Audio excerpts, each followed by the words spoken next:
Welcome to our webinar hosted by the National Drug-Free Workplace Alliance, a constituent of Drug-Free America Foundation. The program today is entitled Hidden in Plain Sight, Drugs of Abuse in the Workplace. My name is Heather Horning, and I'm the program manager for NIDWA here at Drug-Free America Foundation. Just a couple housekeeping things. The Drug-Free America Foundation is a drug prevention and policy organization committed to developing strategies and educational programs that prevent drug use and promote sustained recovery. And as a part of that, the National Drug-Free Workplace Alliance is the workplace division of DFAF. Our mission is to be a national leader in the drug-free workplace industry by directly assisting employers and stakeholders, including everyone here today, providing drug-free workplace program resources and assistance. So thank you all for that.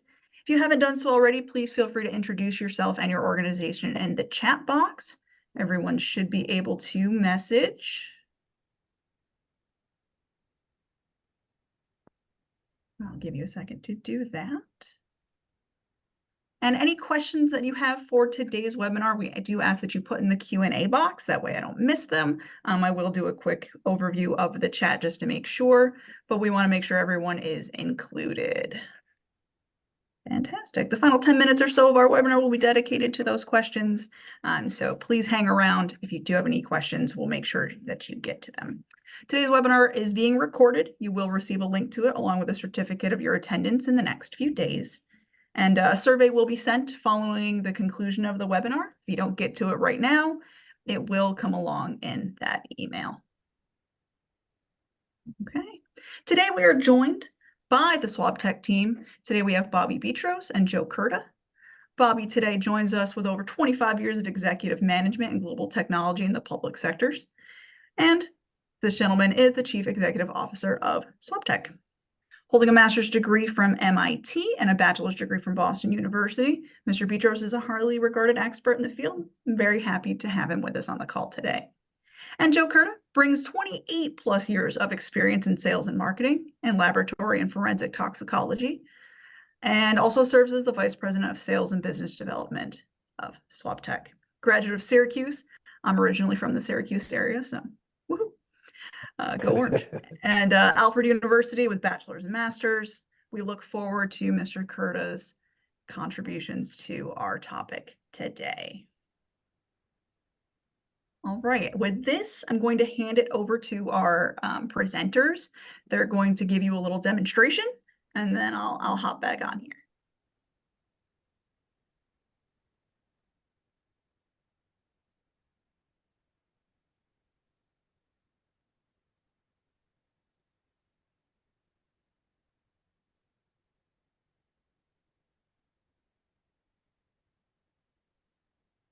You ready to go?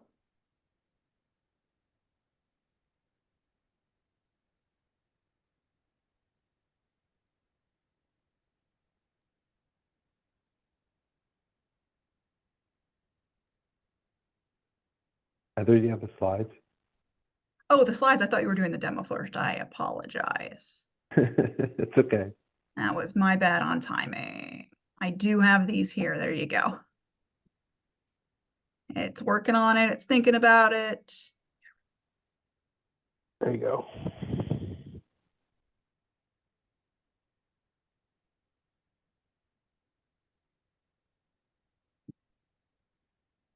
Okay, Joe.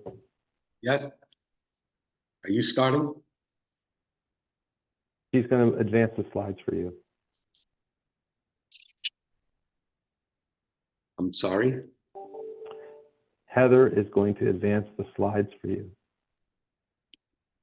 Yeah, I thought you were going first, Bobby. No? No.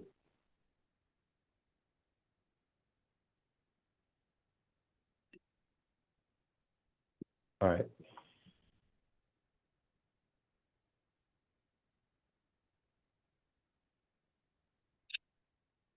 Heather, Yes. can you please advance the slides so Joe can go through his part of the presentation? You got I it. thought we were doing yours first. Okay, very good. All righty, well, after a little bit of a rough start there, I'm Joe Curta, like the advertisement said at the front, and I've always been testing bodily fluids, it seems, testing humans in my career. And when I heard about this opportunity here to represent this product, I was pretty excited because it was unimaginable when I got started that there could be testing of this kind. So hopefully I'll keep it really brief today. I think there's only about 7 slides. And then there should be some good information for you to consider and an alternative to workplace testing. So there's really no news here statistically. Drug abuse is on the rise in the workplace. And the studies continue to show that employees are coming to work impaired and they're bringing drugs with them. The 2021 National Survey on Drug Use and Health that SAMHSA puts out says that 7.5% of full-time employees reported a drug use disorder in the past year. And that jumps to 10.9 when you include part-time employment. And the American Addiction Centers reports 3% of the entire US workforce comes to work under the influence. And there have been other really big time studies like the United States Postal Service, the US Naval Academy, but the Department of Labor statistics firmly say that people are coming to work and drugs are finding their way into the workplace at a more alarming number than ever before. And it's no longer just large companies with big workforces and low direct supervision. The problem is touching companies large and small, especially, say, manufacturing, second and third shift. But HR professionals are inundated with instances of drugs showing up on the premises and what steps to take and what clarity is there. Let's go to the next slide, please, Heather. Okay. Let's go with emerging threats and trends here. And we'll start with availability and concealment. Legalized cannabis and the emergence of high concentration synthetics has caused availability to go through the roof. The vapes are turning up as USB ports and pens, other creative mediums, gummies, powders, pills, oils, cookies. They're all commonplace and they're really dangerous. And they've become easy to carry, easy to conceal, and easy to use anywhere. The strength of the content is off the charts. It's way different than the old days. I'm an old guy. In the mid-60s was my first exposure to trying marijuana. It was 3%. You got a lid that came up from Mexico. It looked like oregano. And it really, in retrospect, it didn't do much. The synthetics are being sold legally everywhere now. And hard drugs are continually and increasingly turning up fentanyl. So that's a double barrel problem there. Not only is it easy to find things, a lot of us don't believe that fentanyl and other things are available in our schools, in our homes, and places, but they are because it's so cheap to cut. So drugs like methadone, heroin, amphetamine, methamphetamine, cocaine, they're all in the counterfeit pills and gummies and things that are being made. So it's really more prevalent than you think. And this dynamic has really upped the game. Young adults and employees who are using are really heavily under the influence. They're having psychoactive episodes and behaviors that are pretty bizarre. And these are employees and family members that are driving vehicles, operating machinery, talking to customers.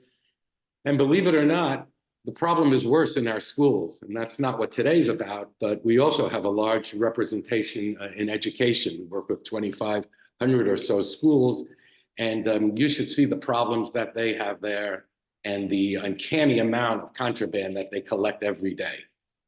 And to put the lid on this slide, you know, with availability and concealment comes hard to identify. And with hard to identify comes difficult to test.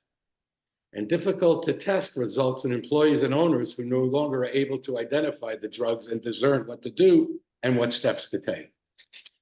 Let's go to the next one, Heather. That would be drugs in the workplace, the traditional policy.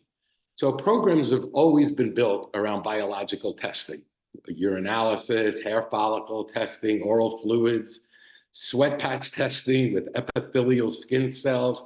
But at the end of the day, you can't test everyone every day. It's not only expensive, but it's impractical. And even though all the methodologies have their time and place, and even though the public is used to it, it's not a pleasant experience. Nobody really wants to get in your mouth or in your oral cavity, and people really don't want to have their hair cut if they don't have to. And although we're a little desensitized to voiding in a cup, it's still not the happiest day to go into a bathroom in a clinic with the water turned off and all the rest of that.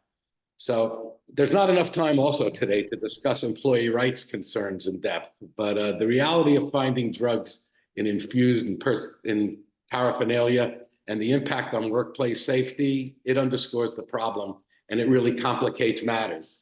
The situation is sort of impractical to scale. There's 38 states that have legalized marijuana so far, and as much as 70% of the drug use is cannabis and marijuana. And the federal government and the states, they're kind of sort of not really on the same page. And this extra dynamic adds extra complexity. But most importantly, and I mean most importantly, the policy is ineffective for the workplace possession simply because it doesn't address workplace possession. And left unsaid, if you're using, chances are you're bringing it into the workplace and quite possibly you're sharing it. Next one.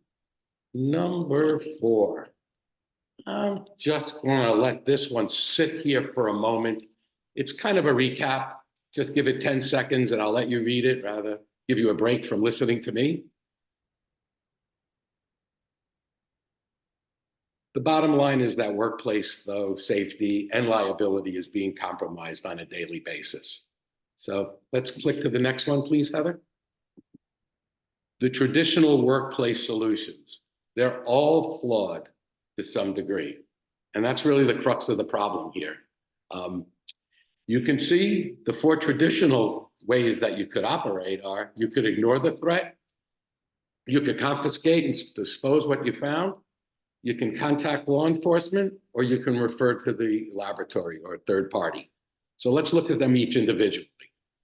Ignoring the threat, ignoring what you find, well, you most likely do that because the company isn't equipped to deal or to identify with the sample themselves.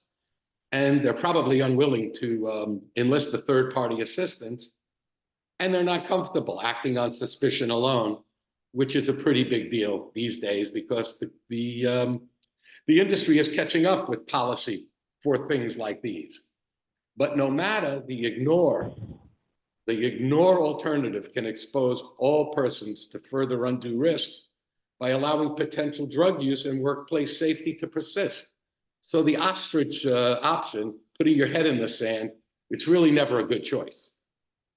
The confiscate opportunity, well, that solution is somewhat proactive, but may be difficult for some employees to justify disciplinary or punitive actions.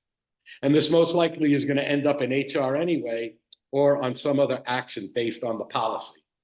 And just because you throw something out doesn't mean the problem goes away. So the status quo is never the long-term answer. And Bobby's going to show you later what a typical desk looks like with 1 month of activity in a high school. It's over 100 vape pens and pieces of paraphernalia that just sit there. They've been confiscated, but who's doing what about it? Contacting law enforcement, certainly another option, but that involves the legal system, and that's usually never fun. And if the situation becomes public, which it often does, there's your nightmare. And the company itself can face questions regarding workplace and employee safety, and even criticism of the culture, like what goes on here? What do you all do there? And once you call the police, you can't really uncall them. So it's like hitting send on your email. You hover over it a moment, you think whether you really want to do it, and you hit send, and boom, you've involved law enforcement, and this takes this to a different place. So referring to the lab for third-party analysis, well, this alternative does provide a definitive result, and it allows the company to pursue internal or legal resolutions, but the cost for a regular drug test starts around $30 for a forensically defensible result, one that goes to the laboratory for GC mass spec and goes through analysis. The standard drug test is $30, but when you're sending something in to be analyzed, that's different. And that could be as high as $150. versus $5 for a SwabTek drug screen. And the length of time for the lab to process and provide the result and turn that around can be as long as a couple of weeks.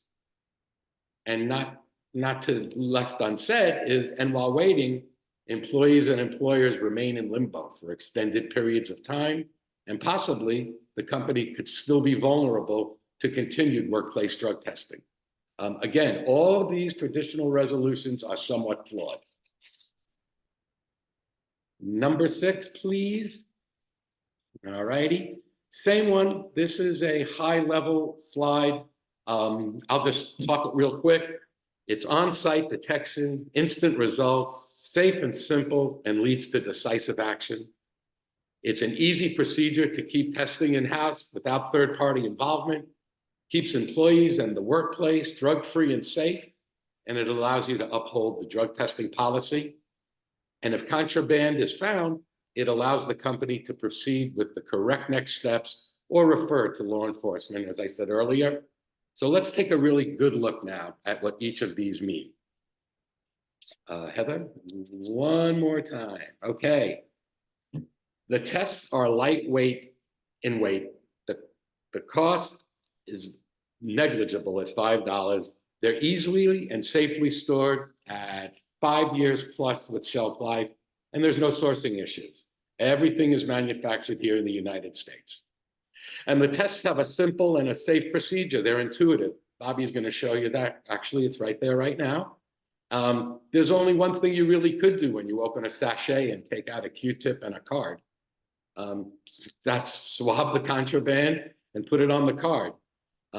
So training is less than 15 minutes, and there is an online module with the certificate at completion.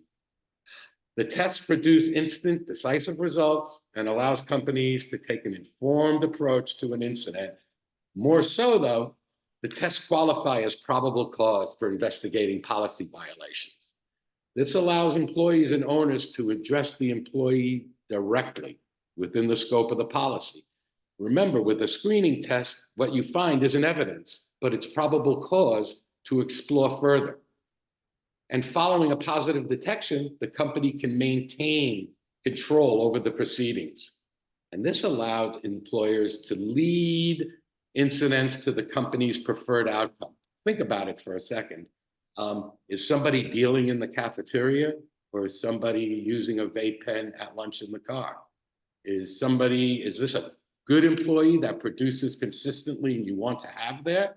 Or is this somebody that you're just itching to figure out a way not to have them here? But by using our product, this allows you to have that conversation with the person and sit there and come to a conclusion that the both of you can arrive at, that you've led that individual towards. And another part of this is company-wide messaging following a positive result can also be a valuable deterrent.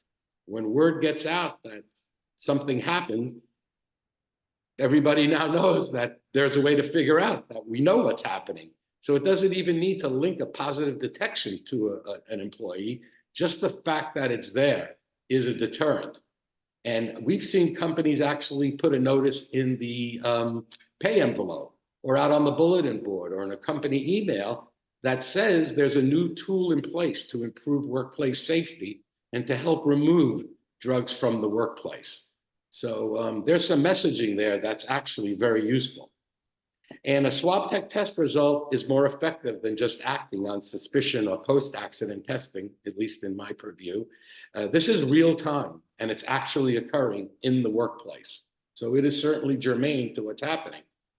And in the case of a negative result, employers are able to avoid the sensitive and often costly process of investigating and escalating false accusations, which they then tend to do happen.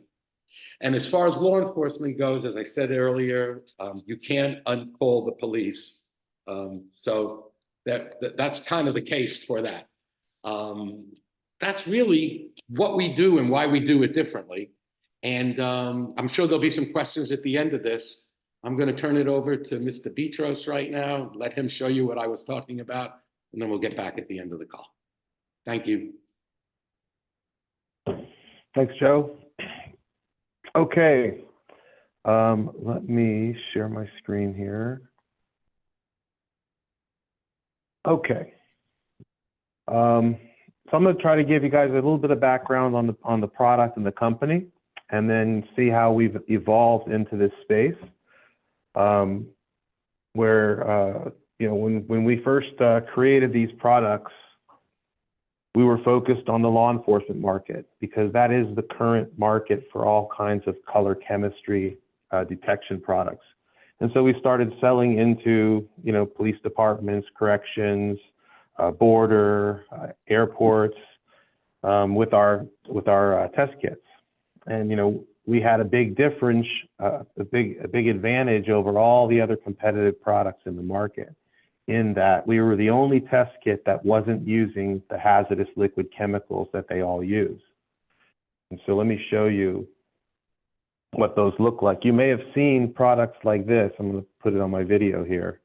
On TV at some of those police shows where they'll pull someone over, hey, what's that powder? And they put the sample in this pouch and there's liquid in there and they're looking for the color change. These are color chemistry test kits, and that look like these pouches, and the liquids that they use are hazardous chemicals.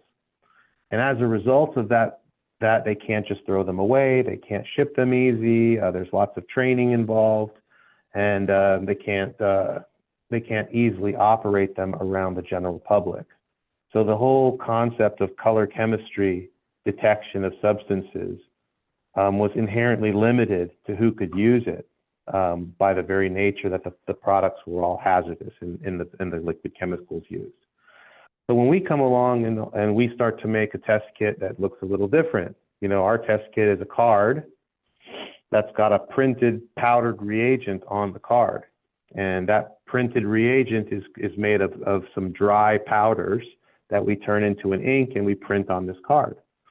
And we marry that with the pre-wetted swab so that you can use the swab to now collect the sample either directly or off of a surface, down to very, very low levels of detection, and quickly mix it with the printed reagent and get a positive color change to identify if it's the targeted drug.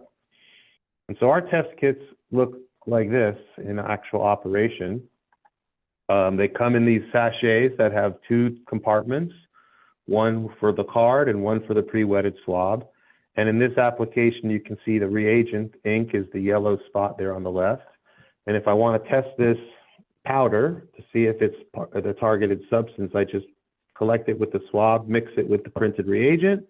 And if I get a color change that matches that gradient on the right-hand side, it's a presumptive positive for that substance. And that's the test kit. And all of them work the same, and they're very simple and easy to use compared to the competition. Let me just show you this is our whole portfolio of products, and all of our test kits are structured to identify families of those narcotics. Okay, that's another key point. For example, our cannabis test kit actually will capture anything cannabis, including the new synthetics like the Delta 8s and the Delta 10s, the Delta 11s, and is used kind of as a general screen for cannabis products. And that's a very unique thing because we're the only ones that can test food products as well as vape pens and cookies and surfaces for those kind of substances. Similarly, we have all of our other kits actually looking to target a group of narcotics. Like our fentanyl kit actually has been built special to not only identify fentanyl, but also any of the hard drugs it's mixed with. So for example, heroin, meth, coke, ecstasy, xylazine, all those things would be part of this test kit. And so we have explosives kits, which we sell into the airport and border markets. We have a gunshot residue test. For those cases where you do need to identify Delta 9, versus any other type of cannabis, we have a kit specifically for THC and hemp that can do that. And so we started selling into the law enforcement markets, and all of a sudden we had a feature because they had released legalization in marijuana in Colorado. And we got on the Today Show where they showed how some of the schools had started to use our test kits to identify marijuana-laced products. And so this is a little video that they did showing how our test kits were used and are still being used by thousands of schools now to identify a marijuana pen versus a e-cigarette, for example. Or similarly, test candies like gummy bears, doing the same kind of procedure, or even cookies, candies, baggies, etc. These are all things that we can uniquely test with our products that you can't use these liquid test kits for because of the harsh acids that are involved. And so that kind of got us into this space where we really learned about the problems that the schools were having. This is a picture from one of our high schools in Arkansas, and this shows what they confiscate every month at that high school in terms of volume. And you can just see, if you scan and look at the vast amount of primarily vape pens, but also edibles, plant material, prescription medications. But this is a really big problem. And it's a problem because they can't identify what it is. And in many cases now, you can't even recognize the delivery device, like Joe was saying. They're making vape pens that look like, USB sticks and ballpoint pens and common objects. So it becomes a real challenge to actually identify these things that we actually had a uniquely ready product for, because the schools themselves could use our test kits to immediately find the stuff on the spot. And that's when we started talking to the workplaces. Well, along the way, many of the drug-free coalitions actually are people that we work very closely with. I think we work with like 60 organizations across the country. Actually, in many cases where they'll buy our test kits with grant funding from the state and then deploy it either to the schools or to community centers, other places that are publicly accessible, where they might have a problem like what's displayed on the screen. And then from there, naturally, it was in the workplace, because the same exact problems are happening in the workplace every day, and it's really a big problem. So that's kind of where we came from, how we got here. We're kind of unique in the space. We've also launched, just as a point of note, a consumer product for parents that is now deployed nationwide at Rite Aid and at Walgreens. And this is a product that works just like the products you've seen today, but it is a consumer-focused product. It's not sold in bulk. There's 2 test kits per box, but they're on the shelves right next to the urine tests in all of the pharmacies around the country right now for parents who have this same problem at home. Okay, so now I was going to do some demos for everyone, unless there's any questions before we do that. Haven't seen anything pop up just yet, but I'm sure something's coming. So All right. we'll enjoy this. Okay. Okay. So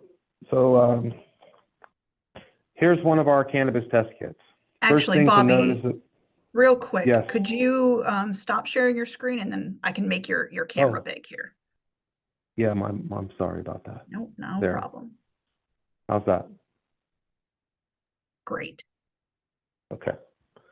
Okay, so here's one of our test kits.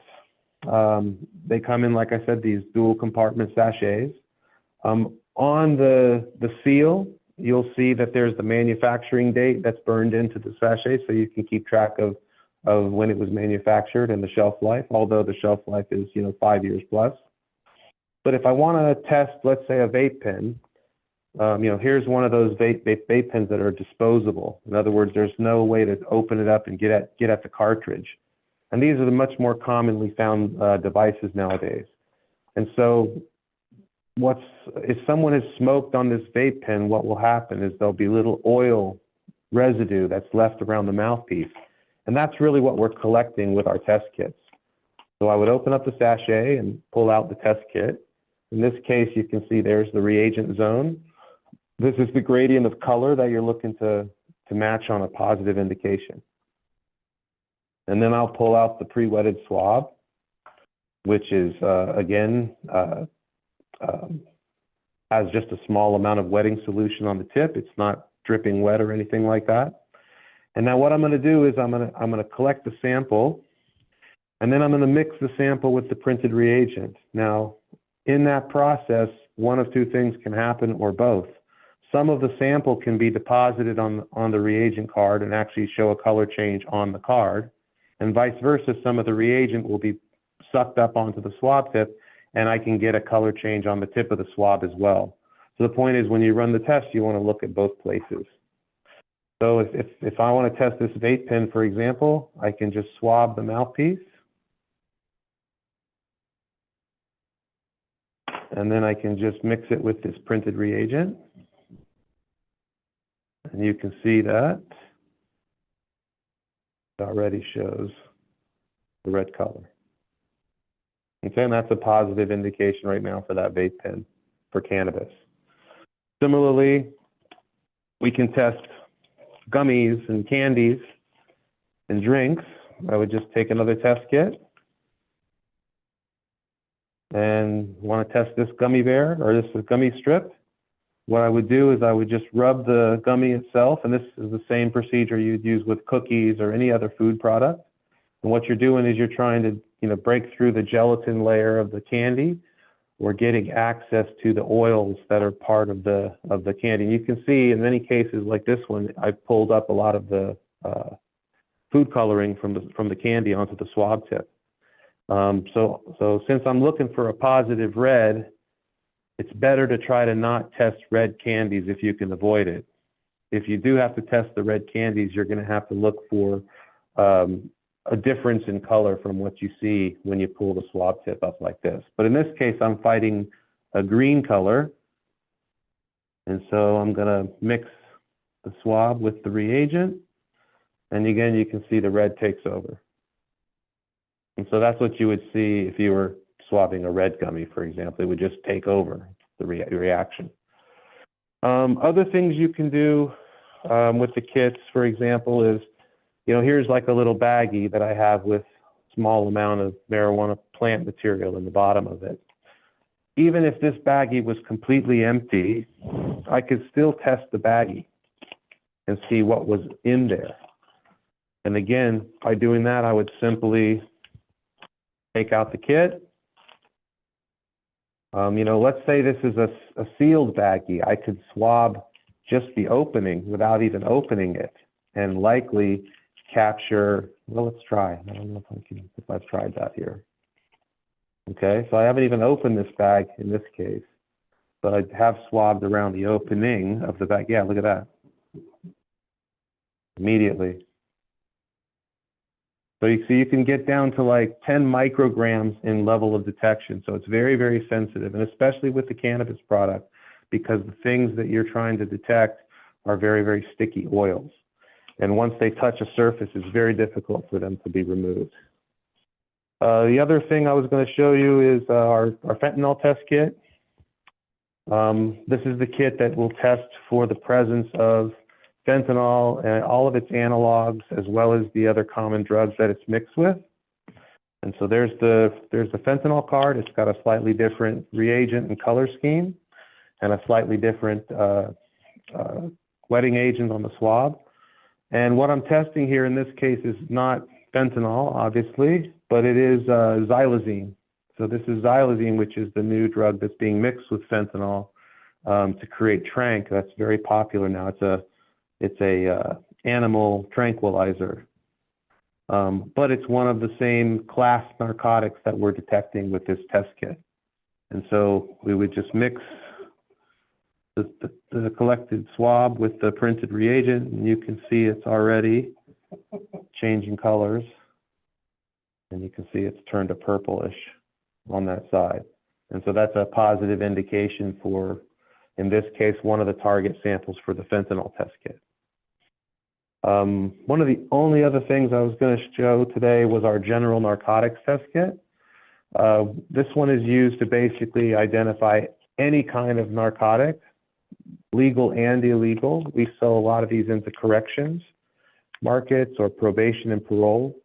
A lot of times the way that the prisoners or inmates are smuggling drugs into the prisons now is through fake legal documents. And so they're taking pieces of paper and they're soaking them in solutions of narcotics and mailing them into the prison. And, you know, we deliver the mail here in America, and that's how they're actually getting a lot of narcotics in. And so our kits are kind of uniquely able to test impregnated paper.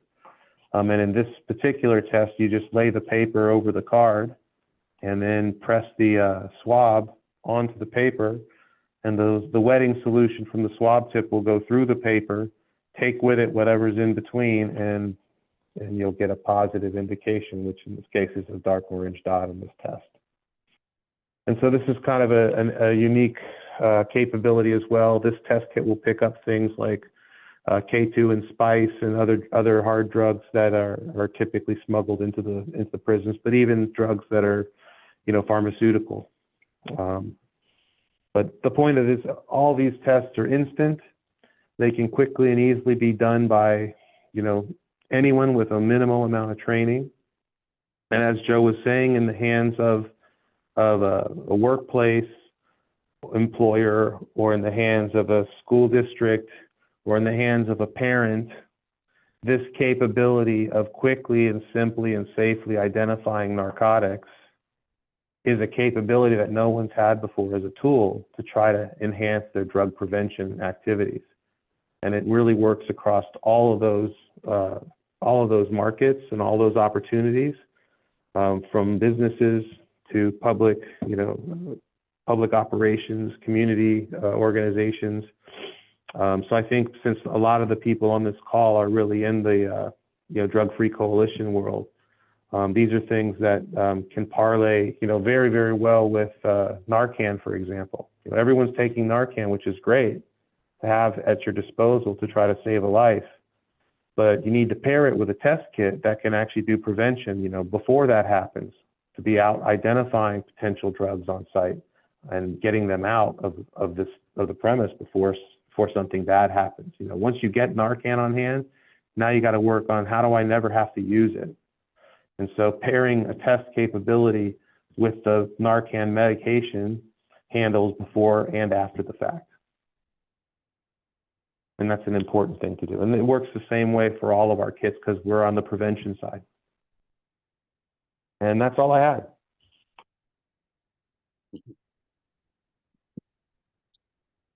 That was fantastic. My eyes are open again too with the brightness. It'll adjust in a second. There it goes. I had no idea things like this existed until I talked to you all. So I'm really glad that we could share this information out, you know, sort of with the general public today. So thank you both so much for providing your expertise in this area, for that fantastic demo. Really highlighted just how easy these products are to use, which is, you know, a factor in many of our minds as we're trying to, you know, help out our workplaces, our employees, our workforces, our schools. I'm going to do a little check here. We do have one question, and I will say, just really quickly, let me pop the slideshow back up just so people do have this information. So there's the information. You can get in touch with the folks at SwabTek. But I do have one question here, and I encourage anyone who still has questions to go ahead and pop them in the Q&A. I will pick them up. Tom asks, can an employer take adverse personnel action based on a positive test on one of your devices? You can speak to that. You want to take that, Bobby, or I? Well, I can take an intro to it and you can clean it up, Joe. So first you need to understand that this test kit, this test capability is analogous to a breathalyzer, okay? When you're testing somebody to see if they're intoxicated. You do a breathalyzer out in the field. It's not evidential in court as proof that you were intoxicated, but it is sufficient for probable cause to get to the next step. The same situation happens in any kind of field testing, no matter which device you use, because in order to be evidential in court, the testing has to be performed in a controlled environment of a laboratory. So for that reason alone, any device that you might try to use in this situation where you're testing something in the field would by its very nature be be presumptive and acceptable in court for probable cause, but not for evidence or proof. That sample would still have to go to a laboratory to, if it's going to get quote unquote legal, right? So that's the first thing I would say about it. You know, what can you do with a presumptive test result like this very much depends on the policy that's in place in the drug-free workplace program at that company's facility or at that school district. I mean, you know, this is a situation that people are now having to address. So part of the problem is, okay, how do I even test this stuff? Okay, now I have a way to test it. Okay, so now how am I going to use that? What policy do we want to implement around having drugs on site? And it varies, I think, quite a bit between the kind of business you are. I mean, we're talking to people in the nuclear and critical infrastructure space who, if they have one incident on site, you know, it's like a really big penalty for them. So they're very aggressive on having anything on site or any of these kind of issues. Other people are like, well, marijuana is legal. I mean, what can I really do about it? You know, we can't trump the law, but you can have a policy. And so I think it just depends on how the companies approach having a policy in place that can now take advantage of this new capability and not cross any lines legally unless you know you're equipped and ready to do so based on having this stuff in place. Joe? There's nothing to say after that, Bobby. That was pretty thorough. Thank you. Okay. Any other Fantastic. questions? I haven't seen anything else come through. I'm going to give it a last call. I'd like to add one thing. So if there's anyone that's working in the opioid settlement space, where all those new settlement funds are starting to flow into the different state drug coalitions and prevention organizations, our test kits are an acceptable use in the prevention side of the opioid settlement use cases. So just to keep that in mind as those opportunities to go and do good out in the community show up, is that we qualify for an acceptable our fentanyl kit for an acceptable use of opioid settlement funds. That's excellent news that I'm sure a lot of our participants today could make use of. Okay, I haven't seen anything else come in, so I'm going to say this concludes our webinar for today. Thank you so much to our presenters. Thank you everyone for joining us. And if you'd like more information on how to set up your own drug-free workplace program and include terminology that allows you to use technology like these, please feel free to reach out to us at the National Drug-Free Workplace Alliance. Reach out to our SwabTek presenters today, Drug Free America Foundation. Any one of us would be happy to help you do this sort of work. A survey will appear at the conclusion of today's webinar. We'd appreciate it if you could fill that out. And again, the recording and the links, the link to the recording and your certificate will be along in the next few days. Thank you all very much. Thank you again to our presenters. This concludes the webinar. Thank you. Thank you, everyone. Bye.